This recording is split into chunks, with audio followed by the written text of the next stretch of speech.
नमस्कार, आप news foundation देख रहे हैं। मैं हूं आपके साथ वंदना। हमारे साथ बात करने के लिए हैं राजद के प्रदेश अध्यक्ष जगदानंद सिंह। सर, कैसे देख रहे हैं, रमई राम का निधन हुआ है और राजद के भी बेहद करीब रहे हैं रमई राम। बिहार के इस समय जितने लोग राजनीति में थे उसमें वरिष्ठतम साथी, वरिष्ठतम नेता थे वो। विधानसभा में जितने भी आज लोग हैं सभी उनके बाद ही लोग आए थे, और जो पहली सरकार बनी माननीय लालू जी के नेतृत्व में, तो प्रथम मंत्रिपरिषद के वो भी सदस्य रहे। केवल सदस्य नहीं रहे, वरिष्ठतम सदस्य रहे। हम सबों के साथी, समाजवादी विचार को मानने वाले स्वर्गीय कर्पूरी ठाकुर के सहयोग और सहयोगी के रूप में उन्होंने अपनी राजनीति शुरू की थी। विधानसभा में पहली मर्तबा निर्दलीय सदस्य के रूप में निर्वाचित। आप समझ लो कितने लोकप्रिय थे उस ज़माने में, जब कांग्रेस के ज़माने में कोई राजनेता बहुत आगे बढ़ने की गुंजाइश नहीं थी, तब भी एक गरीब, कमज़ोर, दलित वर्ग से आने वाले भाई रमई राम जी सारे बाधाओं को पार करते हुए सामाजिक आंदोलन के सबसे बड़े नेता के रूप में, हर जो मौजूद नेता हैं उनमें शीर्षस्थ नेता के रूप में लालू जी के सहयोगी 15 साल हम सबों के साथ मंत्रिपरिषद में साथ रहे हैं। आज उनके देहांत से हम लोग सभी मर्माहत और दुखी हैं, लेकिन जो उन्होंने काम लगातार किया, जो छोड़ के गए हैं, आज भी वो काम शेष है। ये धर्म की कुरीतियों के खिलाफ हुए। उन्हें एक बार शंकराचार्य बनाने की घोषणा राष्ट्रीय अध्यक्ष लालू प्रसाद जी ने की थी कि यदि ये धर्म 4 वर्णों का है तो शंकराचार्य जो धर्म के आचार्य हैं 4 वर्णों से होना चाहिए। एक स्वाभाविक हिंदुत्व और धर्म की मांग थी। खैर, वह एक प्रतीकात्मक था। अब आज नहीं है, दोनों हम सब शोकग्रस्त हैं, इसलिए अधिक मैं अब क्या कह सकता हूँ। निश्चित तौर पे, लेकिन कहीं ना कहीं अंतिम समय में राजद से जो उम्मीद लगा रखे थे रमई राम, कहीं ना कहीं उसमें भी उनको थोड़ा सा किसी में बोझा। उपचुनाव जब हो रहा था तो वो अपनी बेटी के लिए टिकट मांगे थे राजद से उन्होंने। देखिए, रमई भाई अलग चीज़ और बेटी और बेटा अलग चीज़ जी। दोनों में बहुत अंतर करना पड़ता है। वैसे विधान परिषद की सदस्य भी रह चुकी हैं। हम लोग चाहते थे कि वो लड़ें स्वयं, लेकिन वो लड़ने के लिए तैयार नहीं हुए। शायद स्वास्थ्य उनका नहीं कबूल किया। लेकिन अब बेटी भी चुनाव लड़े, इसकी योग्यता अयोग्यता पर विचार करना पड़ता है न दल को। जी बिल्कुल। उसमें तत्कालिक वहाँ का नेतृत्व करने या नेतृत्व उनका स्वीकार करने के लिए जनता नहीं थी, इसलिए उनको टिकट नहीं मिला। यशवंत सिन्हा राष्ट्रपति उम्मीदवार कल पटना आ रहे हैं। क्या कार्यक्रम है, किस तरह की तैयारी है, कौन कौन दल उसमें आएंगे, रहेंगे? देखिए, उन्मादियों के और देश को खंडित करने वाले, बर्बादी के कगार पर ले जाने वाली आज जो सरकार है, उसे न कोई दलित आदिवासियों से कोई प्रेम नहीं है। यदि दलित आदिवासियों से प्रेम रहता तो सबको कॉन्फिडेंस में लेके ये आगे उनको चलना चाहिए था। अब ये विचार का विरोध है, दंगाइयों का हम लोग समर्थन नहीं कर सकते, और दंगाइयों का समर्थन हम लोग के लिए किसी भी स्थिति में संभव नहीं है। आज पूरे भारत के विपक्ष के नेतृत्व करता एक स्वीकार कर चुके हैं कि हमारे राष्ट्रपति के यशवंत सिन्हा साहब उम्मीदवार होंगे। ये चर्चा पत्रकार लोग भी कर रहे थे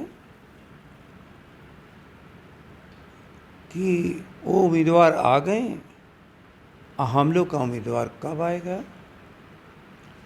तो शायद हमें गैर समझ करके पहले उन्होंने यहाँ यात्रा की, लेकिन यशवंत सिन्हा तो बिहार विधानसभा के सदस्य रहे हैं, विपक्ष के नेता रहे हैं, और बिहार झारखंड एक साथ रहा है। कभी ज़माने में उड़ीसा भी साथ रहा है, लेकिन लंबे समय से वो अलग। तो एक तरह से बिहार से हर तरह का रिश्ता उनका है, और हम देश के हित में और बिहार के प्रतिनिधित्व के हित में हम लोगों ने यशवंत सिन्हा का साथ देने का फैसला लिया। हम लोगों ने तो राष्ट्र में प्रथम राष्ट्रपति बिहार के लोगों ने दिया। बिल्कुल। राजेंद्र बाबू जी। बिहार के राष्ट्रपति थे। तो क्या वो जाति के प्रतीक थे? नहीं, वो प्रतीक थे भारत की एकता के, आज़ादी की लड़ाई के एक योद्धा थे। और सब कुछ भारत के भीतर एक जो नेतृत्व उस समय था, उसमें वो अभी एक प्रधान लोगों में गांधी जी के शिष्य, चंपारण के जो हमारे शुरू हुआ किसानों का आंदोलन, उसमें वो शरीक रहने वाले थे, इसलिए देश भी उनको माना, बिहार ने भी माना। यशवंत सिन्हा स्वर्गीय कर्पूरी ठाकुर जी के प्रधान सचिव थे, प्रधान सचिव। और कर्पूरी ठाकुर से जहाँ रिश्ता जिसका हो, हम उसके साथ हैं।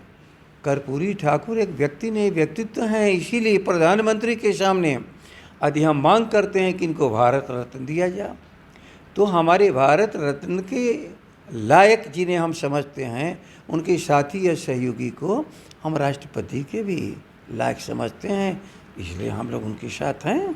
15 तारीख को आ रहे हैं, घोषणा पहले भी नेता प्रतिपक्ष ने किया था, और सब लोग मिलकर हम कल उनको स्वागत करेंगे और विश्वास दिलाएंगे कि बिहार आपके साथ है। कौन कौन दल शामिल होंगे सर? पूरा विपक्ष करें, न केवल खंडित करने वाले और उन्मादियों के सिवा सारा बिहार की ताकत यशवंत सिन्हा के साथ है। एक सवाल है कि 4 मिनट के भाषण में एक पूरा राजनीति हो रहा है तेजस्वी यादव नेता प्रतिपक्ष को लेकर के, कि जुबान उनकी लड़खड़ा गई 3-4 बार, कुछ प्रधानमंत्री के सामने में भाषण दे रहे थे। क्या आप मानते हैं इस बात को? कौन नेता प्रतिपक्ष तेजस्वी यादव। नेता प्रतिपक्ष के विषय पर चर्चा होनी चाहिए थी। 3 मिनट का समय, और एक तरफ 53 मिनट 3 लोगों को दिया गया था। हमें 3 मिनट में इतिहास भी बताना था, हमें वर्तमान समस्या भी बताना था, और ऐतिहासिक पुरुष जो सामाजिक आंदोलन के हमारे सेनानी रहे हैं और बिहार के नेतृत्व समय समय पर किया, स्वर्गीय कर्पूरी ठाकुर जी, उन्हें भारत रत्न की बात है। तेजस्वी जी ने उस समय कोई असामयिक बात, देश के हित के खिलाफ, प्रदेश के हित के खिलाफ, और बिहार के नेतृत्व जिन्हें स्वीकार करे देश भारत रत्न दे करके, इस पर कोई बोल नहीं रहा है। यह जिस चीज़ को भूलना नहीं चाहिए, एक भाषण की कला अलग है और रीडिंग एक अलग चीज़ है। मैंने सुना लोगों को पढ़ते हुए। जहाँ तक है सवाल नेता प्रतिपक्ष का, विधानसभा के भीतर पूरा सरकार की हैसियत नहीं रहती कि नेता विपक्ष के एक भी बातों को घंटे 1.5 घंटे में जो प्रस्तुत करते हैं, उसका कोई जवाब दे दे। राष्ट्रीय मीडिया पर भी जिस तरह से वह एक इंटरव्यू देते हैं राष्ट्रीय समस्याओं, प्रदेश की समस्याओं पर, कभी किसी ने भटकते हुए देखा है क्या? पर सामने आते हैं, जवाब उसके बाद आते हैं। अंतर्राष्ट्रीय मंच पर भी जाकर के उन्होंने अपनी योग्यता शामिल किया। शायद यह कल या उस दिन जो हो रहा था उसको मान लिया कि कोई रीडिंग है, ये पढ़ लेना, झट झट पढ़ देना। बड़ी बातों को कहने के पहले हमेशा कोई भी वक्ता रुकता है। बोल दिया, वह लोगों के भीतर कितना समझ पैदा किया, मौका दिया जाता है। और रुक रुक के बोलना भाषण की कला है। अब भाषण की कला के रूप में एक कागज़ को पढ़ना और केवल झटके पर पढ़ देना, पढ़ाई की इम्तिहान नहीं था, एग्जामिनेशन हो। शायद ये विपक्ष भूल रहा है कि नेता प्रतिपक्ष ने कैसे 3 मिनट के भीतर सारी उन चीज़ों को कहा जो सामयिक है। उनका प्रथम जब बात आया सबके सामने, तो भारत लोकतंत्र में आदि जहाँ से स्थापित हुआ वह बिहार की भूमि है। वो शायद इससे अधिक आगे बहुत नहीं बोल सकते थे। हो सकता प्रधानमंत्री ने इसी को 10 मिनट बोला, 10 मिनट बोला। लेकिन क्या अंतर पड़ा दोनों में? एक के पास 35 मिनट का समय था, तो एक बिहार को प्रभावित करना चाह रहा है, जो बिहार में हमारे बेरोजगार लोगों को रोजगार देने से मना करता है, आंसू गैस छोड़ता है, जेलों में बंद करता है। और तेजस्वी जी को इस बिहार के तारीफ में अधिक बोलने की समय ही गुंजाइश ही नहीं था। तो 5 पॉइंट यदि 5 है तो 5 बार रुकना पड़ेगा और 5 बार कहना पड़ेगा। वो अटकाव और भटकाव नहीं था। अटकाव और भटकाव उसको कहते हैं जब उचित विषय से आदमी भटक जाए या कहने में सामर्थ्य न उसकी हो। इसलिए हम लोग भी 2 दिन से देख रहे हैं जो कुछ चल रहा है, विषयों से विषय अंतर करना।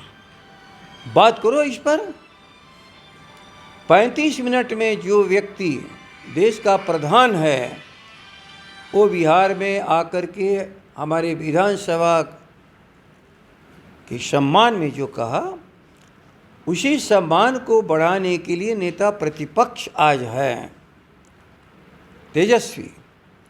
क्या उन्होंने कोई ऐसी बात कही जिसे बिहार का सम्मान घटता हो, या कोई ऐसी बात कही जो सामयिक न हो? लेकिन जो हर विषयों के विरोधी हैं और स्वर्गीय कर्पूरी ठाकुर के शिष्य भी आज सरकार में हैं, लेकिन मांग करना पड़ा तेजस्वी जी को। लेकिन शिक्षा की बात कहना, अपने नेतृत्व जो हमारे आज भी हमें नेतृत्व आज दिया है, उसकी अपने नेता स्वर्गीय नेता के बारे में कहना, बिहार की तारीफ, ये हमारी लोकतंत्र की धरती है जहाँ से दुनिया में लोकतंत्र स्थापित हुआ, ये कहना कौन बात उसमें गलत था? लेकिन ये सारी भाषाओं को विषयांतर करने के लिए अटक भटक झटक पर जा रहे हैं। सरकार स्वयं अटक गई। ये 3 दिन से पूरा मीडिया तेजस्वी के उठाए हुए उचित बातों में अटकी हुई है और उचित बातों को भटकाने के लिए बिहार की जनता को इस तरह से बात कह रही है। नेता प्रतिपक्ष जो कुछ उसने हिम्मत और साहस के साथ उस मंच पर कम समय में भी उन सारी बातों को कह डाला, वो काबिल तारीफ है। बहुत बहुत शुक्रिया सर। तो आप सुन रहे हैं क्या कुछ कह रहे थे राजद के प्रदेश अध्यक्ष जगदानंद सिंह। बस इतना ही, बने रहिए न्यूज़ नेशन के साथ। धन्यवाद।